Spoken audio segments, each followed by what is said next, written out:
Hi, my name is Pradeep Agar. I'm the Vice President of QSpiders. One of our students, Sreyasi, so she will share her experience. How was the training and how was the interview process? Yeah. Thank you, sir.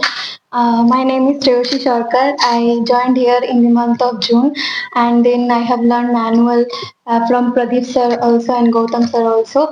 They trained me very well. They shared all the knowledge about manual, and also after that I trained on Java. And my experience was very good. Currently, I'm running through the automation classes, but I got selected in company, so I'm very happy that I got job, and the experience was really good in QSpiders Rajajinagar. So how was the interview rounds? How many rounds were there? First was aptitude round, and after that, two face-to-face technical round was there. In first round, they have asked all the question about manual and Java, and next round they have asked some operating system and computer network question, which I did in my BTech. So I answered from that, and all the manual testing, all the thing helped me a lot.